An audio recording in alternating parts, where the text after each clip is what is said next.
Application को create करने के लिए, मीन्स वेबसाइट को बनाने के लिए।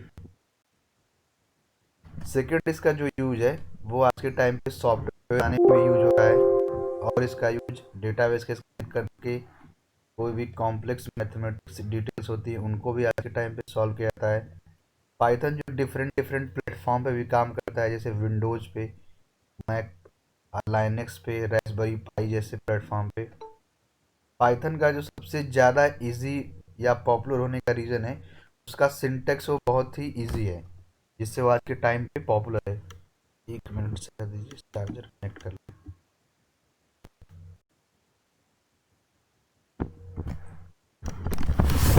मेरा चार्जर आ गया, कहीं लगा था ना।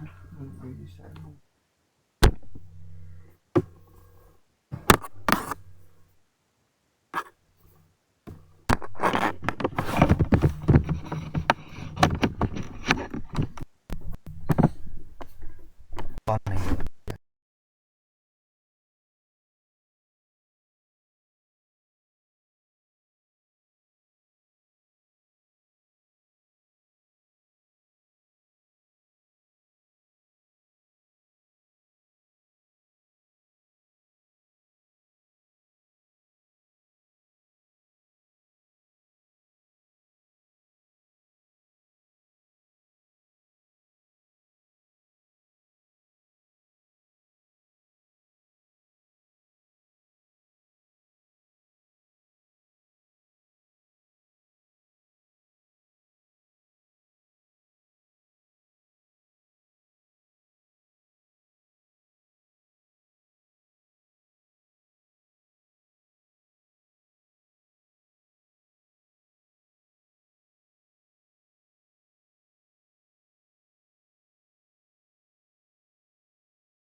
और उसमें हम लोग वर्क करेंगे।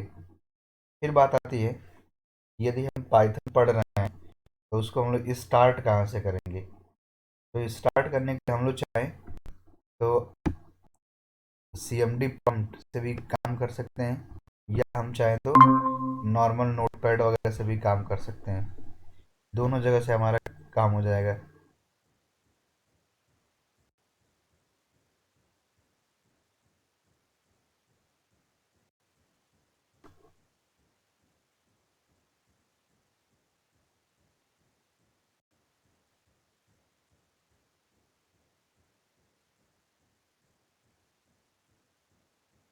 सभी के सिस्टम में पाइथन इंस्टॉल है। यस सर, इंस्टॉल है। चलिए देखिए, कोड से हम लोग स्टार्ट करेंगे। पाइथन सभी में इंस्टॉल है, और इंस्टॉल इंस्टॉल करने का भी इसका सिंपल सा ऑप्शन है, जहाँ से जा करके आप इसको इंस्टॉल कर सकते हैं। ज़्यादा उसमें कोई काम नहीं होता है। नेक्स्ट करना है, फिर एक जगह पे पाथ सेट करना होता है ऐड के ऑप्शन पे। और यदि आप 3.7 यूज कर रहे हैं तो उसमें पहले ही ऑप्शन आता है कि टिक कर लीजिए आप किस किस चीज़ को इंस्टॉल करना चाहते हैं। आप उन ऑप्शन को टिक कर लीजिए, आपका वर्क स्टार्ट हो जाएगा। उसमें भी आपको ज़्यादा सोचना नहीं होता है, आप काम को स्टार्ट कर सकते हैं।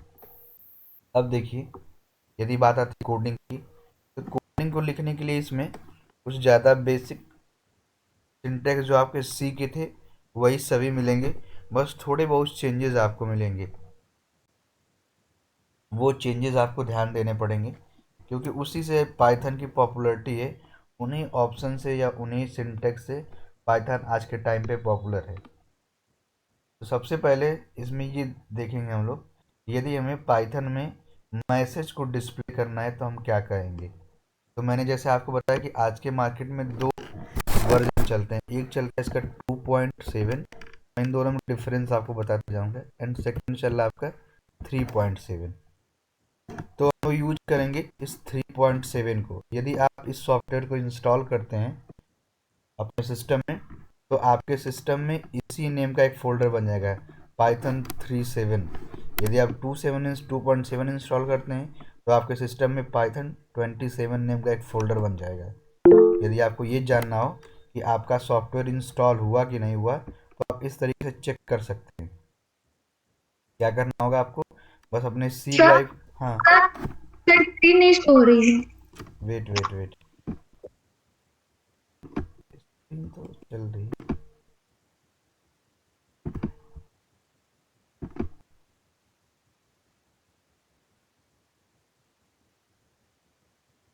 यस सर, होने लगी। तो मैं ये बता रहा था कि पाइथन में आज के टाइम पे दो वर्जन चल रहे हैं, 2.7 और 3.7। इनको 2.7 और 3.7 बनाने का रीजन ये है कि कुछ ऐसे ऑपरेटिंग सिस्टम होते हैं, कुछ ऐसे सिस्टम्स होते हैं जिसमें 3.7 सपोर्ट नहीं करता है, तो उसमें हमें 2.7 यूज करना पड़ता है। जैसे Windows 7 जिनके पास भी होगा, 3.7 और जैम्प वगैरह थोड़ी प्रॉब्लम करते हैं कि वो प्रॉपर इंस्टॉल नहीं होते हैं। तो उस केस में हमें जो है कि या तो हमें अपने ऑपरेटिंग सिस्टम को बनाना पड़ता है, बढ़ाना पड़ता है, या 2.7 हमें इंस्टॉल करना पड़ता है। 2.7 को इंस्टॉल करने में कोई प्रॉब्लम नहीं है, और ना ही 3.7 को इंस्टॉल करने में प्रॉब्लम है। दोनों के कोड में थोड़े बहुत चेंजेस हैं। इसके लिए आज के टाइम पे स्टैंडर्ड कोड या ज़्यादा लाइब्रेरी के ऑप्शन को पढ़ने के लिए लोग 3.7 को यूज करते हैं, या 3.7 को पढ़ते हैं।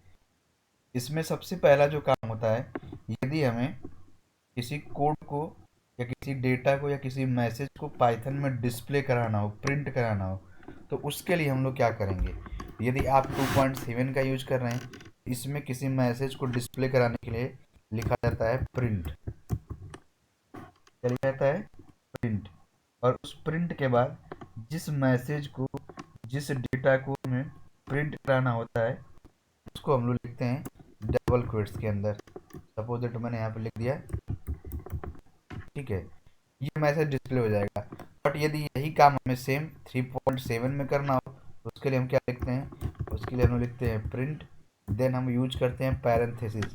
मीन्स 2.7 में प्रिंट आपका नॉर्मल रन होता है, और 3.7 में आपका पैरेंथेसिस के साथ रन होता है, और इसमें हम पास करते हैं अपना मैसेज। इन दोनों केस में आपका मैसेज डिस्प्ले हो जाएगा, बट दोनों के वर्जन में कोड लिखने का तरीका थोड़ा सा चेंज हो जाएगा। वो आपका कुछ इस तरीके से चेंज होगा।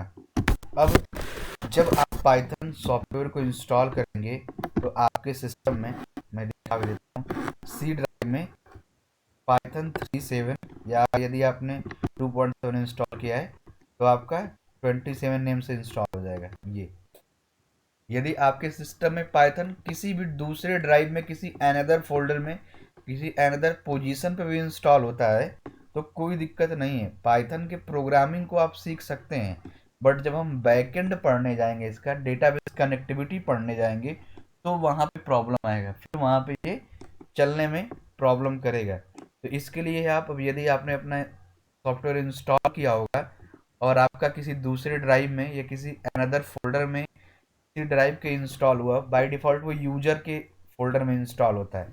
इस फोल्डर के अंदर जा करके बिन फोल्डर में वो सिस्टम में आपके डेस्कटॉप पे इंस्टॉल हो जाता है। लेकिन आपको ट्राई करना है कि इस तरीके से इंस्टॉल हो। ये कैसे ऑप्शन मिलेगा, तो जब आप पाइथन को इंस्टॉल कर रहे होते हैं, तो वहाँ से आपसे पाथ पूछता है कि आप किस तरीके से उसको इंस्टॉल करेंगे, तो वो आपको ध्यान देना होता है, उस तरीके से आपका इंस्टॉल हो जाता है। फिर जब आप पाइथन पे कोडिंग करना चाहते हैं या पाइथन का कोड लिखना चाहते हैं, तो कोड लिखने के लिए क्या करेंगे, उसके लिए आप अपना सिस्टम में जाएंगे और सर्च करेंगे IDLE, पास करेंगे IDLE ये लिखेंगे। आप देखेंगे कि वहाँ पे लिख के आ गया IDLE पाइथन 3.7 64 बिट। मीन्स आप यदि पाइथन का कोड रन करना चाहते हैं तो उसका ये सॉफ्टवेयर है 64 बिट, वहाँ से आप इसके कोड को रन करा सकते हैं। ठीक है, तो आप जैसे भी इसको क्लिक करेंगे आपका कोड यहाँ पे, आपका सिस्टम यहाँ पे दिख जाएगा, या जो सॉफ्टवेयर है वो आपका दिख जाएगा। यहाँ पे ओपन हो रहा है, ये आपका ओपन हो जाएगा।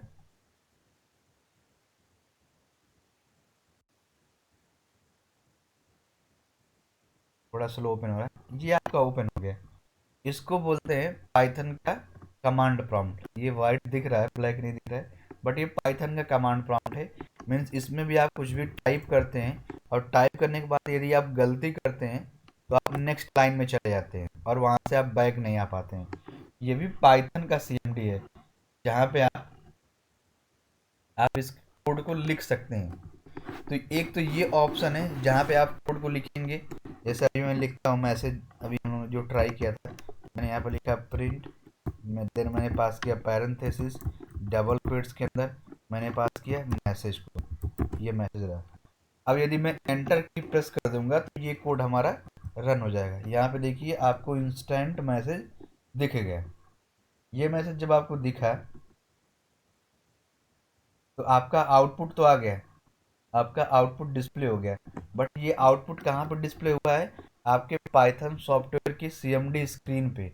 यदि हम इस सॉफ्टवेयर को बंद कर दें यहाँ से तो ये कोड हमारा सेव नहीं होगा। हम अपने कोड को लिख पाए, हम अपने कोड का आउटपुट तो देख पाए, बट यहाँ पे हम उसको सेव नहीं कर पाए, ना ही उसका डेटा हमारे सिस्टम में बाय डिफॉल्ट सेव हुआ है। यदि हम इसको यहाँ से बंद कर दें तो ये सारा कोड हमारा बंद हो जाएगा। फिर से यदि हम उसको स्टार्ट करेंगे तो हमारा पुराना कोड इरेज हो चुका है, पुराना कोड हमारा मिट चुका है। अब हमें यदि नया कोड लिखेंगे तो नया कोड डिस्प्ले होगा और उसका आउटपुट मिलेगा हमें। फिर यदि हम यहाँ पे जो भी कोड लिखेंगे वो केवल और केवल सिंगल लाइन के कोड को लिख सकते हैं। यहाँ पे लिखने का एक ड्रॉबैक भी है, आप पाइथन में कोड लिख तो पाएंगे, बट जो आपका कोड होगा वो पाइथन में सिंगल लाइन का कोड होगा। जैसे आपको प्रिंट कराना है वो सिंगल लाइन का कोड है, वो आप आसानी से चल जाएगा। कोई और ऐसे कोड है जो सिंगल लाइन का होगा, वो भी कोड चल जाएगा। बट यदि आपको मल्टी लाइन का कोड लिखना हो, आपको यदि मल्टीपल लाइन का कोड लिखना हो, आपको स्टेटमेंट का कोड लिखना हो, आपको एडिशन या किसी अर्थमेटिक ऑपरेशन का कोड लिखना हो, आपको लूप का कोड लिखना हो, तो उस केस में अब आप इस पाइथन IDLE का यूज नहीं कर पाएंगे, क्योंकि मैंने बताया कि पाइथन IDLE आपका केवल और केवल सिंगल लाइन के कोड को लिखने के लिए यूज किया जाता है। बट हमें तो मल्टीपल लाइन का कोड लिखना है, हमें मल्टीपल लाइन के कोड को रन कराना है, तो उसके लिए क्या करेंगे? उसके लिए हम जाएंगे फाइल मेन्यू में, और इस फाइल मेन्यू में ऑप्शन मिलेगा आपको न्यू फाइल का। जैसे आपको ऑप्शन मिलता था नोटपैड में, वैसे ही ऑप्शन आपको यहाँ पे भी मिलेगा। आपको यहाँ पे आना होगा और यहाँ पे आपको कोड को लिखना पड़ेगा। जैसे मैंने लिखा, फिर से लिखा प्रिंट, और इस प्रिंट मैंने यहाँ पे लिखा अगेन DG कोडर्स, ये लिख दिया। अब लेकिन जब आप इस पाइथन के टेक्स्ट एडिटर पे कोड को लिखेंगे तो आपको कोड को सेव करना पड़ेगा। सेव करने के लिए आप Ctrl+S प्रेस करेंगे या फाइल मेन्यू में जा करके सेव ऑप्शन को क्लिक करेंगे। तो मैंने यहाँ पे फाइल पे जा करके सेव ऑप्शन पे या Ctrl+S प्रेस किया। अब आपको इस कोड को अपने सिस्टम में सेव करना पड़ेगा। तो मैं डेस्कटॉप पे जाता हूँ और डेस्कटॉप पे मैं एक फ़ोल्डर क्रिएट कर लेता हूँ। मैंने फोल्डर का यहाँ पर नेम दे दिया new underscore Python underscore batch. ठीक है, अब इसके अंदर हमें कोड को सेव करना है, new underscore Python underscore batch के अंदर। अब हम अपने प्रोग्राम का नेम देंगे, तो मैंने पास किया प्रोग्राम फर्स्ट डॉट py। अब यहाँ पे जो एक्सटेंशन है वो आपका डॉट py होगा। जैसे आप बाकी प्रोग्राम के एक्सटेंशन या टाइप ऑफ फाइल देखते आ रहे थे, इसका डॉट py होगा। यहाँ पे मैंने कोड को सेव कर दिया। अब आपको क्या करना पड़ेगा, यहाँ पे रन ऑप्शन पे जा करके रन मॉड्यूल पे क्लिक करना पड़ेगा या फंक्शन के साथ F5 प्रेस करना पड़ेगा। देन जा करके आपका कोड ये रन होगा। यहाँ पे देखेंगे आपको आपका आउटपुट मिल गया। तो ये प्रोसेस आपको फॉलो करना पड़ेगा यदि आप अपने पाइथन में कोड को लिखना चाहते हैं और आपका कोड सिंगल लाइन का नहीं है, आपका कोड मल्टी लाइन का है। तो आप क्या करेंगे, आप अपने IDLE के न्यू ऑप्शन में जा करके न्यू फाइल को चूज करेंगे और वहाँ पे कोडिंग को लिखेंगे।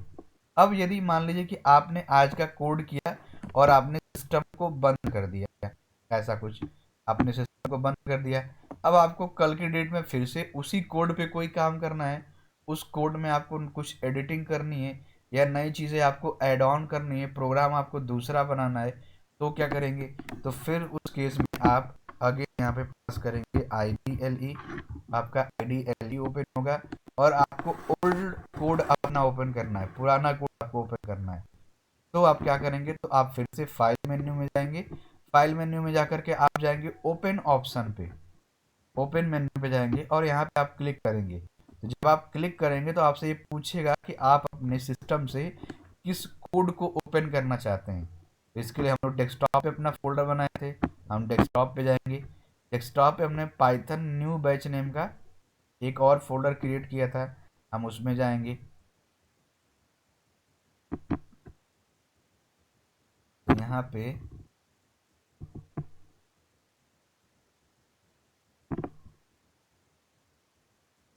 पाइथन न्यू बैच, सर सबसे ऊपर। हाँ ये रहा।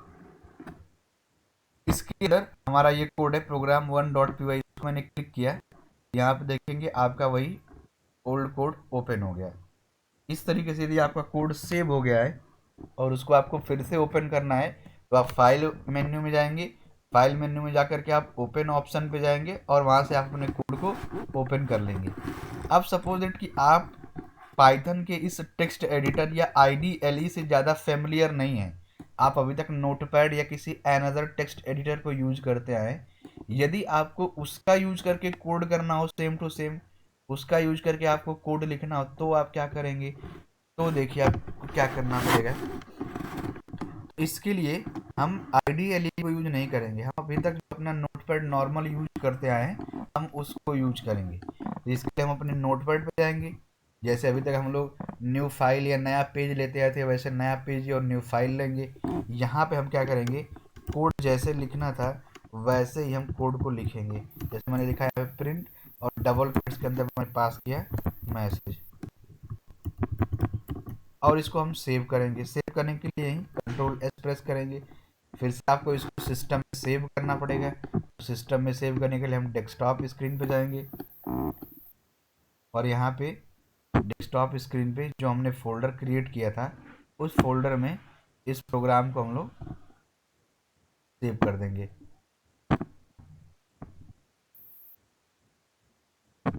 ठीक है, तो यहाँ मैं फोल्डर के अंदर गया और फोल्डर के अंदर इस प्रोग्राम का मैं अगेन नेम दे दिया program 2.py। ये प्रोग्राम आपका सेव हो गया। अब यदि हमें इस प्रोग्राम को रन करना हो तो आपका प्रोग्राम यहाँ से रन नहीं हो सकता। अब इसका थोड़ा सा एक प्रॉब्लम होगा, आपको फिर से IDLE में जाना पड़ेगा क्योंकि आपका प्रोग्राम यहाँ से रन नहीं होगा। तो आपको IDLE में जाना है, यहाँ से आपको फाइल ऑप्शन पे जाना है और यहाँ से अगेन आपको ओपन करना है। इसको ओपन करना है तो हमें ओपन करना प्रोग्राम 2 को। क्यों प्रोग्राम 2 को ओपन करना है, क्योंकि हमें प्रोग्राम 2 का आउटपुट देखना है। तो मैंने प्रोग्राम 2 को ओपन किया। ओपन करने के बाद अब आप इसको यहाँ से रन मॉड्यूल से इसको रन करा देंगे। तो यहाँ देखेंगे कि आपका आउटपुट आ गया। तो ये जो तरीका हुआ कि यदि आपको कोड लिखना है तो आप किस तरीके से लिखेंगे, कोड को सेव करना है तो आप कैसे सेव करेंगे, और कोड को यदि रन कराना है तो आप कैसे रन कराएंगे, ये तरीका हुआ। और यदि आपने कोई कोड रन करा दिया उसमें आपको कुछ मॉडिफाई और चेंजेस करने हैं तो आप कैसे चेंजेस करेंगे, ये आपको काम करना पड़ेगा पाइथन के कोड को रन करने के लिए और लिखने के लिए। अब बात आती है कि पाइथन में हम लोग किसी भी मैसेज को डिस्प्ले करने के लिए एक छोटा सा काम कर रहे हैं। क्या कर रहे हैं, जितनी हमें ज़रूरत है उतना ही हम पाइथन को कमांड दे रहे हैं, उतना ही हम पाइथन के लिए लिख रहे हैं।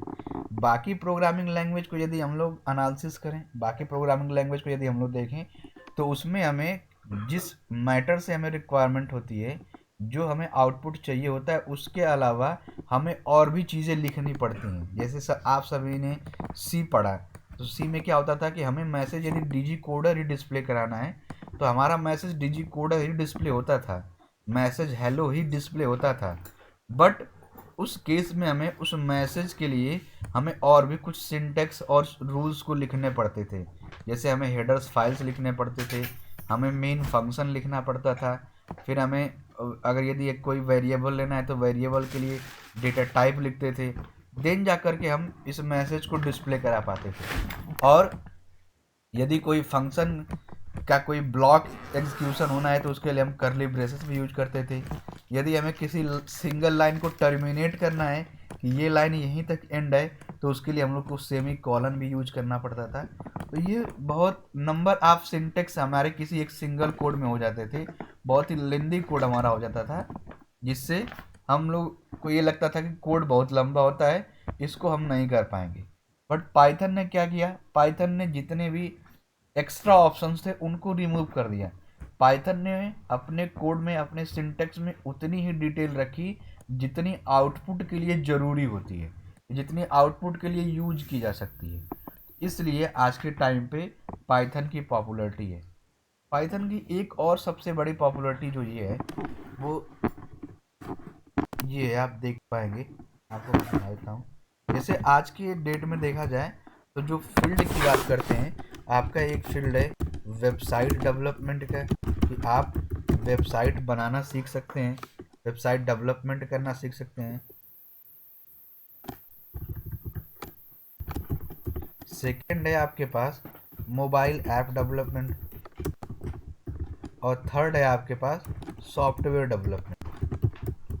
यदि आप वेबसाइट डेवलपमेंट के फील्ड में जाते हैं तो आपके पास टेक्नोलॉजीज़ के ऑप्शंस आते हैं कि आप PHP सीख सकते हैं, आप ASP.NET सीख सकते हैं, आप जावा सीख सकते हैं, या आप पाइथन सीख सकते हैं। मार्केट में और भी कुछ टेक्नोलॉजीज़ हैं, जैसे आपने पर्ल का नाम सुना, आपने रूबी का नाम सुना, ये भी मार्केट में है। यदि आप मोबाइल ऐप डेवलपमेंट में जाना चाहते हैं तो इसके लिए आप एंड्रॉयड डेवलपमेंट सीख सकते हैं, आप iOS डेवलपमेंट सीख सकते हैं, ठीक है। और भी इसके प्रोग्रामिंग लैंग्वेज आते हैं, उनका यूज करके आप एप्लीकेशन बनाना सीख सकते हैं। फिर बात करते हैं सॉफ्टवेयर डेवलपमेंट की।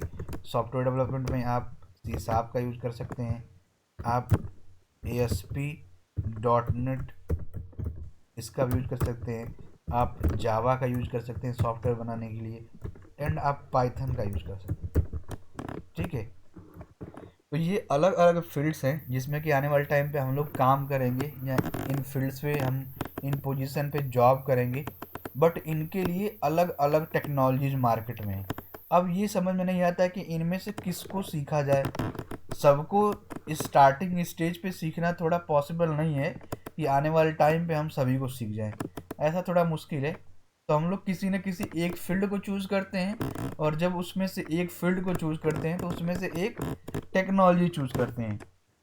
यदि हमें वेबसाइट डेवलपमेंट करना है तो हम .NET सीखेंगे, कोई PHP सीख रहा है, कोई पाइथन सीख रहा है, कोई जावा सीख रहा है, कोई मोबाइल ऐप बनाने सीख रहा है तो वो एंड्रॉयड जावा सीख रहा है, वो कोई कोटलिंग सीख रहा है। तो इस तरीके से सभी लोग डिफरेंट डिफरेंट प्लेटफॉर्म पे काम करना सीख रहे हैं या बनाना सीख रहे हैं। बट पाइथन को पॉपुलर क्यों कर दिया गया, या पाइथन क्यों पॉपुलर हो गया? इसलिए कि पाइथन का यूज करके आप वेबसाइट डेवलपमेंट करना भी सीख सकते हैं, आप मोबाइल ऐप बनाना भी सीख सकते हैं, और आप सॉफ्टवेयर डेवलपमेंट भी सीख सकते हैं। ये बेनिफिट है आपको पाइथन को सीखने का, कि पाइथन का यूज करके आप ये तीनों काम कर सकते हैं। यदि आप PHP का यूज करेंगे तो आप केवल वेबसाइट बनाना और ऑनलाइन सॉफ्टवेयर बनाना सीख पाएंगे। यदि आप ASP.NET का, तो आप वेबसाइट और सॉफ्टवेयर बनाना सीख पाएंगे। यदि आप जावा का यूज करते हैं तो इसका यूज करके आप सॉफ्टवेयर और मोबाइल ऐप बनाना सीख पाएंगे। बट यदि आप पाइथन को पढ़ते हैं तो आप पाइथन का यूज करके सभी काम को कर सकते हैं। इसलिए आज के मार्केट में पाइथन की डिमांड है, और आने वाले टाइम में भी पाइथन की डिमांड रहेगी। ऐसा माना जाता है या ऐसा माना जा रहा है कि पाइथन को अभी तक कोई कम्पिटिट करने वाली मार्केट में प्रोग्रामिंग लैंग्वेज या टेक्नोलॉजी नहीं आई है और ना ही आने वाले टाइम में आएगी। तो करंटली इसकी पॉपुलैरिटी इसलिए भी है। अब हम लोग आते हैं कोड पे। तो हम लोगों ने कोड पे क्या देखा कि आप अपने नॉर्मल नोटपैड प्लस प्लस पे भी कोड को लिख करके रन करा सकते हैं, या आप अपने IDLE टेक्स्ट एडिटर पे भी कोड को लिख करके रन करा सकते हैं। कोड को लिखने का तरीका आपने देखा कि नॉर्मल आपको प्रिंट यूज करना है और प्रिंट को यूज करने के बाद आपको अपने कोड को रन करा देना है।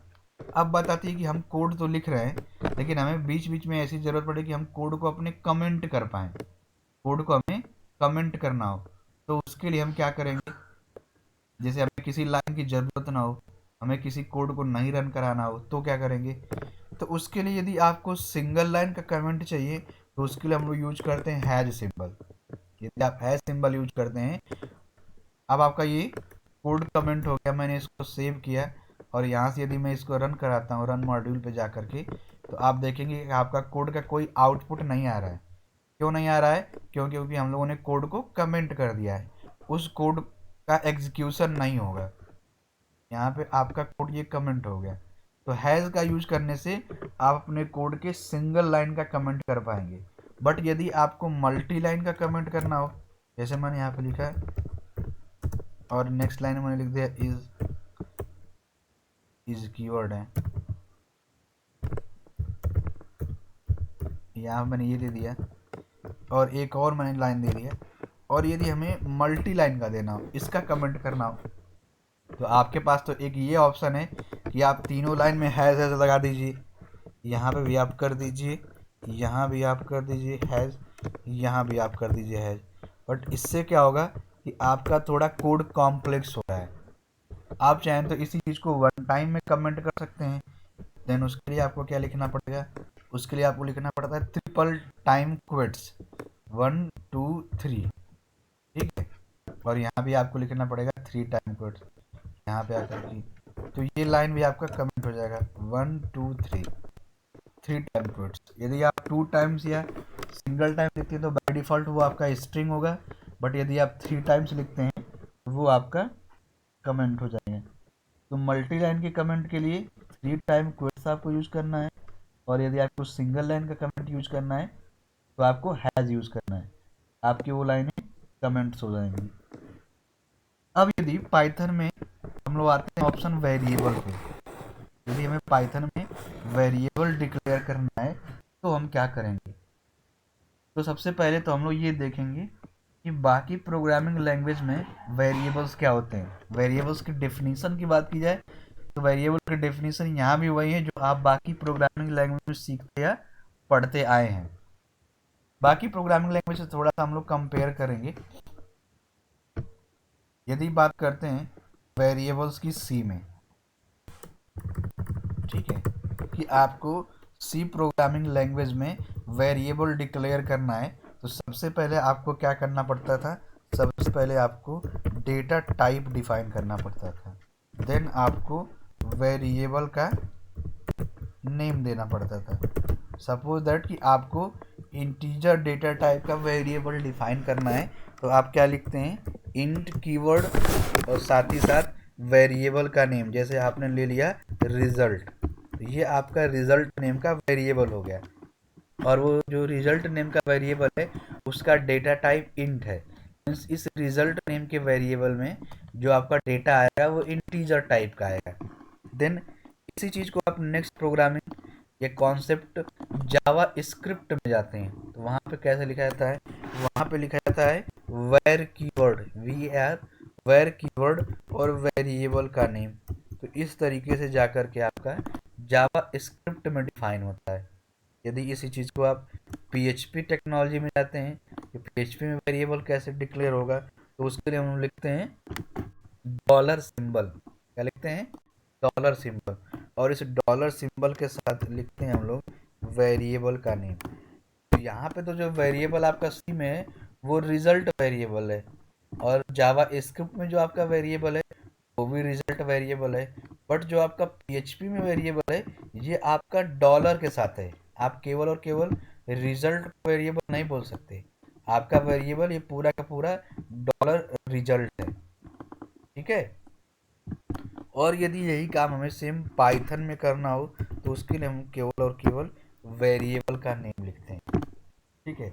मीन्स यहाँ पे ना ही कोई डेटा टाइप लिखना है, ना ही आपको कोई डॉलर सिंबल लगाना है, और ना ही आपको कोई वेर कीवर्ड या कोई एक्स्ट्रा कीवर्ड लिखना है।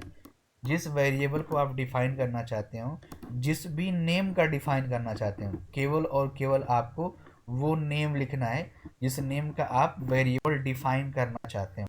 आपका वेरिएबल डिफाइन हो जाएगा। फिर बात आती है कि यदि हम इस वेरिएबल में किसी डेटा को स्टोर करेंगे तो हम ये कैसे जज कर पाएंगे कि ये डेटा इसी टाइप का है। तो पाइथन में हमें डेटा टाइप को बताने की ज़रूरत नहीं होती है। आप किसी भी वेरिएबल में जिस टाइप का डेटा स्टोर करते हैं, पाइथन के यहाँ पे ऑटोमेटिक पता चल जाता है कि जो डेटा है वो किस टाइप का है। उसको आपको यहाँ पे बताने की ज़रूरत नहीं पड़ती है। यदि आप जानना चाहते हो कि ये डेटा आपका कैसा है तो वो डेटा आप जान सकते हैं, डेटा आपका किस टाइप का है उसको आप यहाँ पे गेट कर सकते हैं। जैसे देखिए, मान लिया एक कोड लिखते हैं, इस लाइन को फिलहाल हम कमेंट कर देते हैं। आपने एक वेरिएबल लिया यहाँ पे रिजल्ट, और इस रिजल्ट नेम के वेरिएबल में ये आपका वेरिएबल डिक्लेयर हो गया। यदि इसमें हमें कोई डेटा स्टोर करना है तो मैंने डेटा स्टोर कर दिया, सपोज दैट 500, इसको मैंने सेव किया। अब हमें ये चेक करना है, यदि हम इसको प्रिंट करेंगे तो ये आपका 500 प्रिंट कर देगा, ये आपका 500 प्रिंट कर देगा। बट यदि हमें ये गेट करना हो कि ये जो वैल्यू 500 स्टोर है ये किस डेटा टाइप की है, ये इसका टाइप क्या है, तो उसके लिए बस सिंपल सा बना बना यहाँ पे फंक्शन है टाइप, आप उसका यूज कर लीजिए। आपके उस वेरिएबल के अंदर जिस भी टाइप की डिटेल स्टोर होगी वो आपको पता हो जाएगा। तो मैंने यहाँ पे लिखा प्रिंट, टाइप के अंदर मैंने पास कर दिया रिजल्ट को। अब अगेन मैंने यहाँ पे रन कराया, रन मॉड्यूल पे जा करके, तो यहाँ पे क्या देख पाएंगे कि आपको लिख के आ रहा है इंट, मीन जो आपने डेटा टाइप पास किया है उसकी जो वैल्यू है वो इंटीजर टाइप की है। यदि आपको सेकंड जानना हो, मान लीजिए कि आपने अगेन एक वेरिएबल लिया,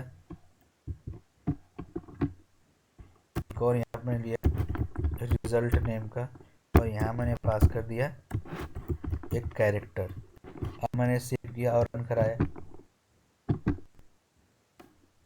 तो यहाँ पे देखिए लिख के आया कि वो स्ट्रिंग है, वो str मीन्स स्ट्रिंग, वो स्ट्रिंग टाइप का है।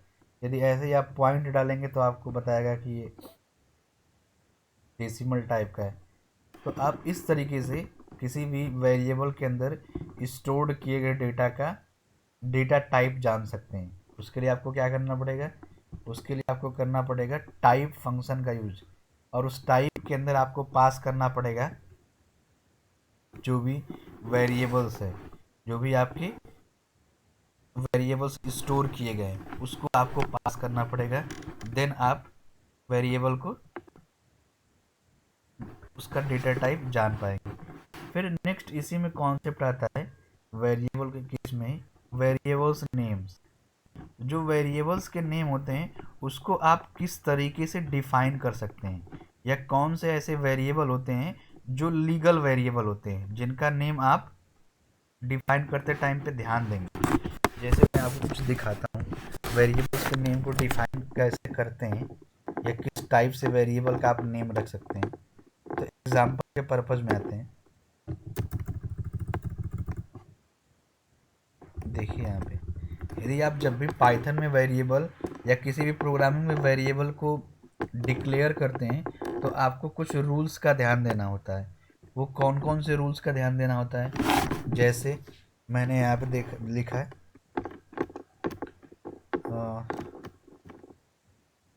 ये लिखा मैंने रिजल्ट, तो ये आपका एक वेरिएबल है, ठीक है, ये आपका एक वेरिएबल हुआ। फिर आप ये दे सकते हैं, ये भी आप दे सकते हैं इस तरीके से, ये भी आपका एक वेरिएबल है। या आप इस तरीके से दे सकते हैं, आप पहले अंडर स्कोर लगा सकते हैं, देन ये भी आप कर सकते हैं, ये भी आपका एक वेरिएबल है। आप इस तरीके से वेरिएबल को डिफाइन कर सकते हैं। इसको मैं कॉमा कर देता हूँ। मीन्स जब भी आप वेरिएबल डिफाइन करेंगे आप इस तरीके से वेरिएबल को डिफाइन कर सकते हैं, कोई प्रॉब्लम नहीं आएगा। आप ऐसा भी कर सकते हैं।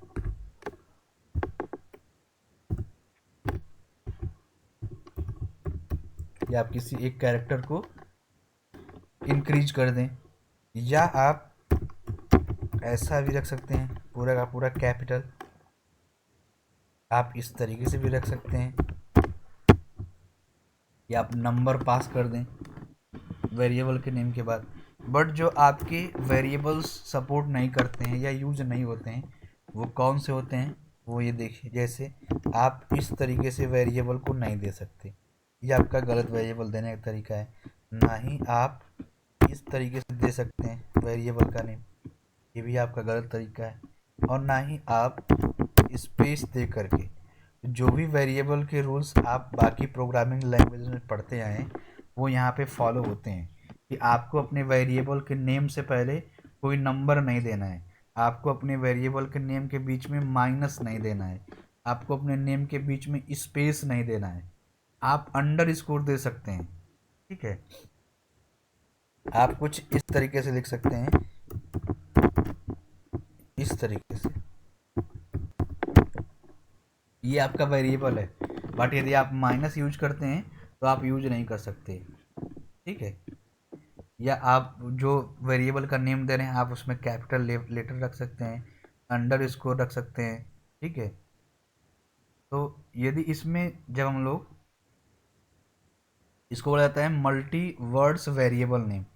ये तो जो हमने ऊपर लिखा है ये सिंगल वर्ड है, इनमें सिंगल वर्ड है। बट यहाँ पे आप देखिए ये मल्टी वर्ड है। मल्टी वर्ड में भी यदि आप कुछ इस तरीके से लिखते हैं वेरिएबल का नाम, जैसे मैंने लिखा माई वेरिएबल नेम, इस तरीके से भी कहीं पे आपने देखा होगा वेरिएबल नेम आपका डिफाइन होता है, जिसमें आपका फर्स्ट वर्ड के बाद जितने भी वर्ड होते हैं उनका इनिशियल लेटर कैपिटल होता है, ठीक है। तो इसको बोलते हैं कैमल केस। ये जो वेरिएबल लिखने का तरीका है ये होता है आपका कैमल केस, ठीक है। फिर यदि आप कुछ इस तरीके से लिखते हैं कि आप, इसका एम स्मॉल रहेगा, आप हर एक वर्ड का इनिशियल लेटर कैपिटल में लिखते हैं, इसको बोलते हैं पास्कल केस,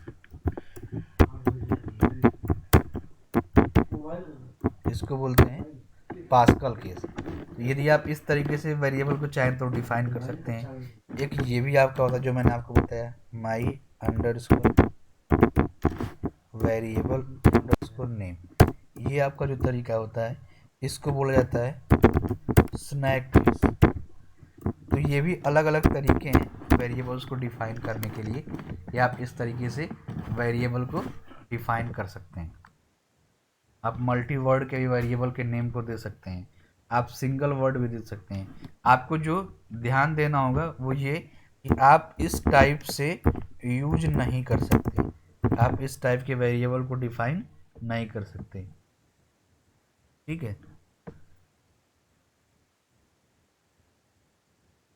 ये वेरिएबल को डिक्लेयर करने का तरीका है, इस तरीके से आप वेरिएबल को डिक्लेयर कर सकते। फिर बात आती है डेटा टाइप की। तो इसमें डेटा टाइप आपको नहीं लिखना होता है, डेटा टाइप आपका ऑटोमेटिक वेरिएबल गेट कर सकता है। यदि आपको किसी भी वेरिएबल के अंदर स्टोर डेटा का डेटा टाइप जानना हो तो आप वहाँ पे टाइप यूज कर सकते हैं, डेटा टाइप आपका गेट हो जाएगा। अब नेक्स्ट ऑप्शन पे चलते हैं।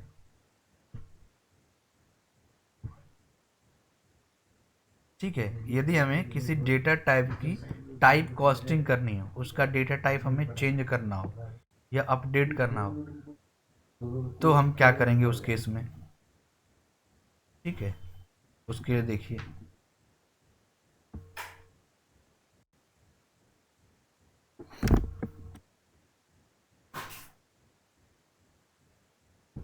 देखिए जैसे ऐसा कुछ करना हो हमें,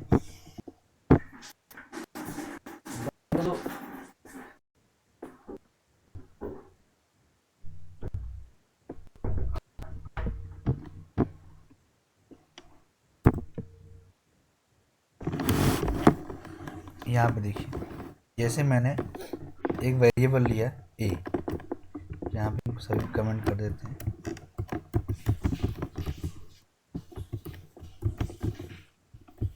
और यहाँ मैंने पास किया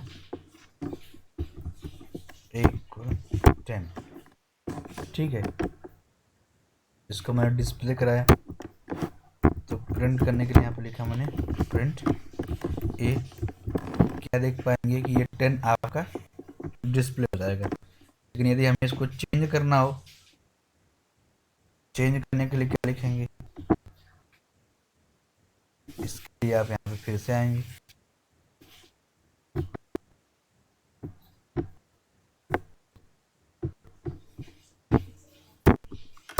और इसको आप अगेन यहाँ पास कर देंगे इंट, देन अब आप प्रिंट करेंगे, ठीक है।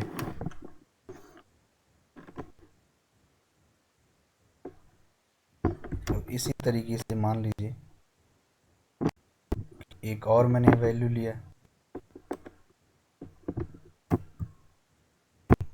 इक्वल 10.5 ऐसा कुछ लिया, और इसको मैंने इंट में रखा,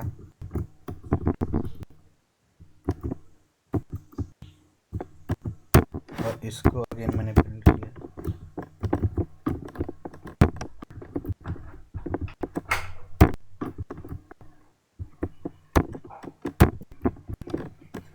और यहाँ से रन किया, रन मॉड्यूल पे किया, ये देखिए आपका डिस्प्ले हुआ।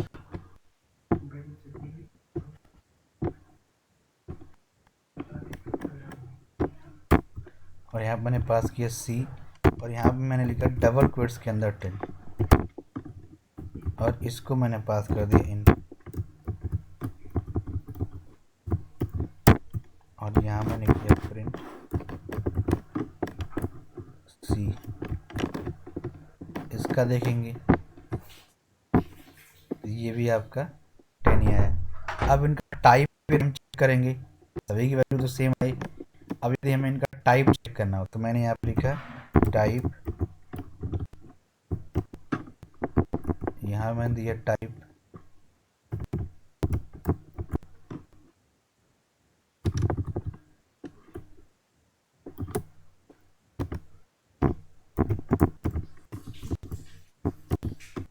और यहाँ मैंने दे दिया टाइप, ठीक है।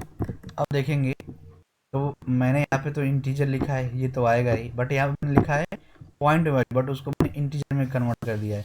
यहाँ पे मैंने स्ट्रिंग में लिखा है और उसको मैंने इंटीजर में कन्वर्ट किया है।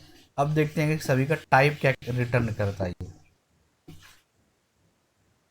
तो यहाँ पे देखिए आप जिसका भी देखेंगे उसका टाइप इंटीजर ही आएगा, चाहे वो वैल्यू स्ट्रिंग में लिखी हो या दशमलव में लिखी हो या नॉर्मल लिखी हो, वो इंटीजर में ही क्यों आ रही है, क्योंकि आपने यहाँ पे उसको इंट में कन्वर्ट कर दिया है। तो आप इस तरीके से किसी भी टाइप को कन्वर्ट कर सकते हैं, इसको बोला जाता है टाइप कन्वर्जन। यदि आपके पास कोई डेटा है, कोई वैल्यू है, उसका आप डेटा टाइप कन्वर्जन करना चाहते हैं, डेटा टाइप उसका आप चेंज करना चाहते हैं, तो आप इस तरीके से उसके डेटा टाइप को चेंज कर सकते हैं। आप इंटीजर में, फ्लोट में, स्ट्रिंग में किसी भी डेटा टाइप को आप चेंज कर सकते हैं। ये तरीका होता है डेटा टाइप को चेंज करने का। किसी वेरिएबल में आप कोई डेटा को स्टोर करिए, डेटा आप किसी अनदर टाइप में स्टोर करिए, लाइक दैट स्ट्रिंग। यदि आपको उसको इंटीजर में कन्वर्ट करना है तो आपको उस वैल्यू से पहले इंट पास कर देना पड़ेगा। आपने कोई इंटीजर वैल्यू पास की, उसको आपको फ्लोट में कन्वर्ट करना है, तो आप उसको फ्लोट पास कर दीजिए। इस तरीके से आप किसी भी वैल्यू का डेटा टाइप चेंज कर पाएंगे, ठीक है। अब देखिए आपको मैं और कुछ चीज़ें बताता हूँ जो आपको रेडी रखना है कल। वो ये कि आपके पास सभी के पास पाइथन इंस्टॉल हो गया है, सभी के पास जैम्प नेम का सॉफ्टवेयर भी इंस्टॉल है, क्योंकि हम लोगों ने डेटाबेस पढ़ा था। तो आगे अब जो आपको काम करना है वो ये करना है कि सबसे पहले आपको अपना एक प्रोजेक्ट नेम डिसाइड करना है। प्रोजेक्ट नेम डिसाइड कैसे होगा, उसके लिए भी आपको मैं एक जस्ट पीडीएफ सेंड करूँगा।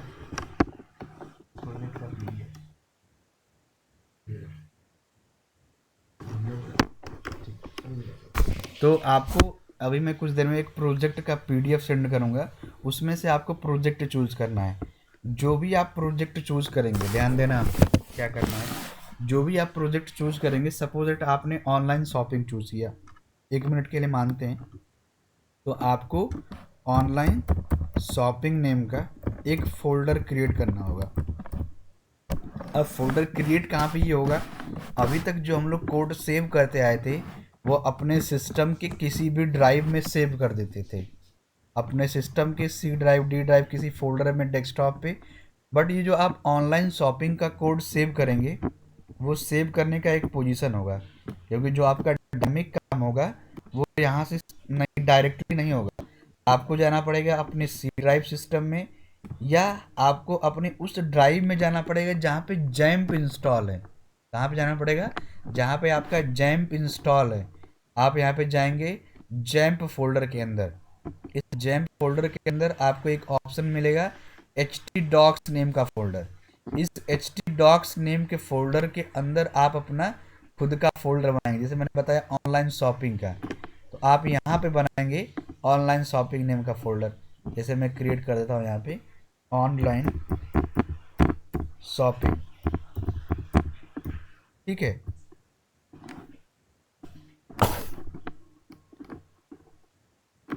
आपका ये ऑनलाइन शॉपिंग नेम का फोल्डर क्रिएट हो गया, ठीक है। अब इसके अंदर जो आप आने वाले टाइम पे अपने प्रोजेक्ट के डिजाइनिंग का कोड करेंगे और पाइथन के डेटाबेस या बैकएंड का कोड करेंगे, वो सभी के सभी कोड यहाँ पे सेव होंगे। क्योंकि पाइथन से प्रोजेक्ट हमारा तभी रन होगा जब हमारा सर्वर साइड स्क्रिप्टिंग लैंग्वेज के थ्रू काम करेंगे, और सर्वर साइड स्क्रिप्टिंग लैंग्वेज को यहाँ पे पाइथन को रन कराने के लिए आपको जैम्प में ऑनलाइन शॉपिंग या किसी भी फोल्डर बनाना पड़ेगा और यहाँ से अपने प्रोजेक्ट को रन कराना पड़ेगा। ये जो हम लोग यहाँ पे पाइथन के प्रोग्रामिंग को रन कर रहे हैं, पाइथन के कोड को रन कर रहे हैं, इसके लिए तो ये ठीक है। लेकिन यदि हमें जहाँ पे बैकएंड का कोड करना होगा, हम लोग यहाँ पे कोड को जरूर लिखेंगे या लिख सकते हैं, बट यहाँ से रन नहीं होगा। रन अब जो है कि आपका वो दूसरे मेथड से होगा, दूसरे तरीके से होगा। तो सभी के पास जैम्प होगा, एक बार सभी लोग ट्राई कर लीजिए। नहीं यदि आपके सिस्टम में ये चीज़ें हैं तो आप लोग एक बार ट्राई कर लीजिए। सर, मेरे में हो ही नहीं रहा था। आपसे बोले थे, आपने किया ही नहीं सर। क्या क्या नहीं हो रहा था आप में? जैम्प वाला। अच्छा, जैम्प इंस्टॉल नहीं हुआ था ना। अभी क्लास एंड होगा तो तुरंत आपका सही कर देंगे। आप हमें बताइएगा ठीक क्लास एंड होने के इंस्टेंट। तो ठीक है। जैम्प के अंदर आपको मिलेगा एच टी डॉक्स नेम का, और उस एच टी डॉक्स के अंदर आपको अपना खुद का फोल्डर बनाना है जो भी आप प्रोजेक्ट बनाना चाहते हैं, और इसके अंदर हम लोग कोड सेव करेंगे। डिजाइनिंग का यदि कोड होगा तो भी वो डॉट पी वाई से सेव होगा, पाइथन का कोड होगा वो भी डॉट पी वाई से सेव होगा। अब यदि हमें इस कोड को रन कराना होगा तो रन कैसे कराएंगे, तो रन कराने के लिए अब आपको ब्राउजर पे आना पड़ेगा, यहाँ पे ब्राउजर पे, और इस ब्राउजर पे आपको यहाँ पे लिखना पड़ेगा लोकल होस्ट, ये, और इस लोकल होस्ट के साथ आप पास करेंगे स्लैश, और स्लैश के साथ आप पास करेंगे जो भी आपके प्रोग्राम का या आपके प्रोजेक्ट का फोल्डर है उसका नेम। तो हमने फोल्डर बनाया था ऑनलाइन शॉपिंग, मैंने यहाँ पे ऑनलाइन शॉपिंग और स्लैश किया तो हमारा वो फोल्डर रन हो जाएगा। अभी उस फोल्डर में कुछ भी नहीं है, ये ब्लैंक दिखा रहा है, ठीक है। तो इस तरीके से आप लिखेंगे, क्या लिखेंगे, ब्राउजर में जाकर के लोकल होस्ट स्लैश जो आपने अपना फोल्डर क्रिएट किया होगा ऑनलाइन शॉपिंग, और अगेन पास करेंगे स्लैश। तो इस ऑनलाइन शॉपिंग के अंदर जितने भी फोल्डर बने होंगे वो फोल्डर आपको यहाँ पे दिख जाएंगे, वो फोल्डर आपको यहाँ पे डिस्प्ले हो जाएंगे, ठीक है। जैसे मैं इसी कोड को, ये जो हम डेस्कटॉप पे सेव कर रहे थे, उसी कोड को हम यहाँ से उठा करके इस फोल्डर के अंदर करते हैं। जैसे प्रोग्राम 2 को मैंने यहाँ से कॉपी कर लिया और कहाँ पे मैंने रख दिया, अपने जैम्प के htdocs फोल्डर के अंदर, ऑनलाइन शॉपिंग नेम के फोल्डर के अंदर मैंने ये रख दिया। अब आप यदि इस फोल्डर को रिफ्रेश करेंगे तो आप क्या देखेंगे, आपको एक कोड प्रोग्राम मिल जाएगा, program dot two P Y. इसको रन करेंगे तो ये एरर आएगा क्योंकि कोड सही से लिखा नहीं गया है। ठीक है, तो इस तरीके से आपका कोड जितना भी सेव होगा वो दिख जाएगा, और यहाँ पे भी आप अपने कोड को रन करा सकते हैं। जो हम बैकएंड का कोड करेंगे, बैकएंड का कोड लिखेंगे, उसको आपको यहाँ पे सेव करना पड़ेगा। और रन कराने का जो तरीका होगा वो ये होगा कि लोकल होस्ट स्लैश आपको अपने फोल्डर का नेम देना पड़ेगा। और आने वाले टाइम पे हम HTML का कोड लिखें या पाइथन के बैकएंड का कोड लिखें, सेव करने का दोनों का सेम तरीका होगा। सेव आप दोनों को सेम तरीके से करेंगे, डॉट पी वाई एक्सटेंशन से, डॉट पी वाई एक्सटेंशन पास करेंगे तभी आपका जाकर ये कोड सेव होगा। अब जो आप फोल्डर क्रिएट करेंगे, जैसे आपने ऑनलाइन शॉपिंग नेम का फोल्डर क्रिएट किया, तो इन फोल्डर के अंदर अब आप जो कोडिंग को सेव करेंगे उसका भी सेव करने का तरीका होगा। क्योंकि अभी तक तो हम लोग नॉर्मल सेव करते थे, आपको बूट स्टेप भी यूज करना है अपनी डिज़ाइन में। यदि आप वेब पेज क्रिएट करते हैं तो आपको बूट स्टेप यूज करना मस्ट है। तो आप यदि CSS यूज करते हैं तो आपको CSS का फोल्डर बनाना पड़ेगा।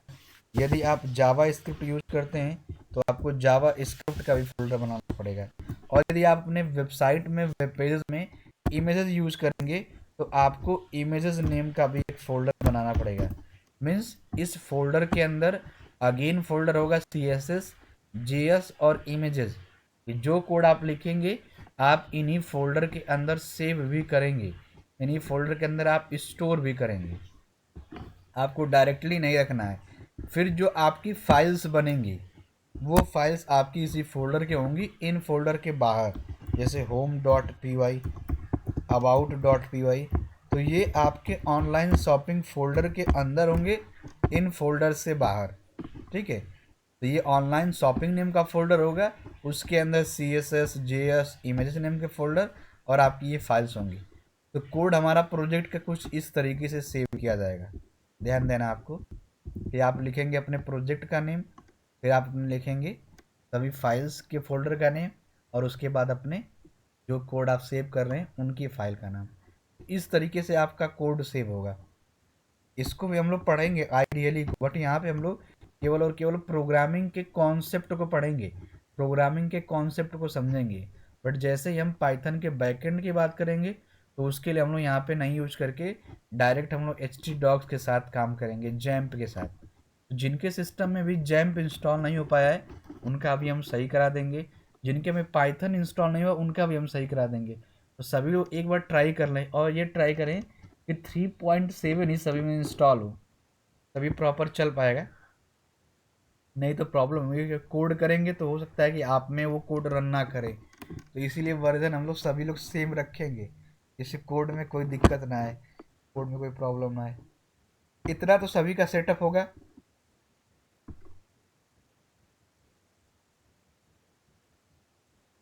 पाइथन वगैरह jam. Yes sir. Yes sir.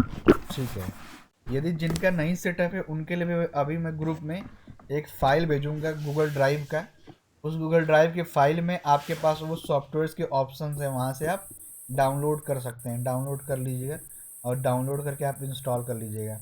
Check करना हो कि आपका पाइथन का सब कुछ सही चल रहा है कि नहीं, तो आप ये काम कर सकते हैं कि पहले आप कोड लिख करके रन करा लीजिए, और फिर HTdocs के अंदर कोड को सेव करके लोकल होस्ट का यूज करके रन करा लीजिए।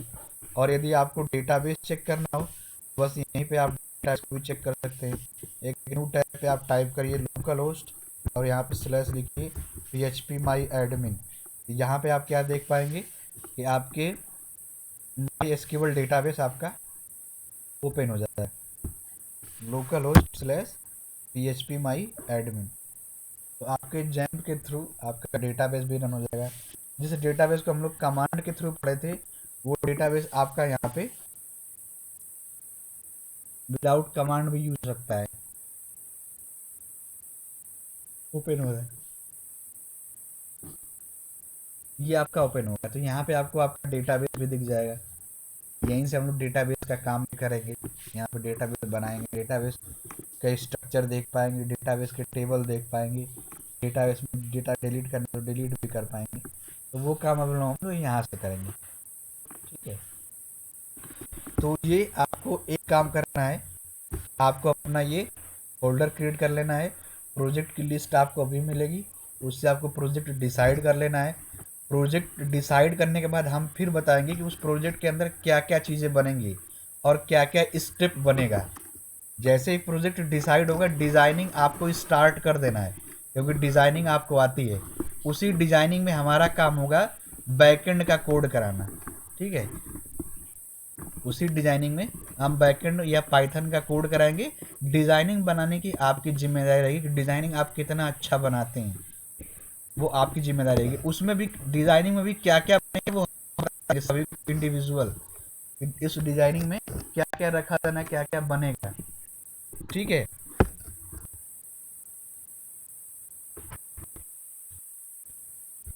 तो समझ में आया? Yes yes sir. सर। ठीक है, तो अभी मैं 1-2 मिनट में भेजता हूँ तुरंत, आप उसको चेक करिए उस लिस्ट को, और प्रोजेक्ट बनाना आप शुरू करिए डिज़ाइनिंग। सेव आपको कहाँ पे करना है, आपको पता चल गया कि जैम्प के htdocs में करना है। आप कोई भी पेज बनाएंगे वो .py से ही सेव होगा, .html से नहीं। और रन करके देखना है तो आप लोकल होस्ट स्लैश करके उस फोल्डर का नेम पास करेंगे, आपको आपकी फाइल दिखेगी, वहाँ से आपको कोड को रन कराना है, वहाँ से आपका कोड डिस्प्ले होगा। इस पॉइंट को भी आपको ध्यान देना है, नहीं तो आपका कोड इधर उधर जाएगा तो प्रॉब्लम होगी। ठीक है, तो आज के लिए इतना ही, क्योंकि हमें थोड़ा एक सेमिनार में जाना अभी, और शाम को भी आपकी क्लास होगी।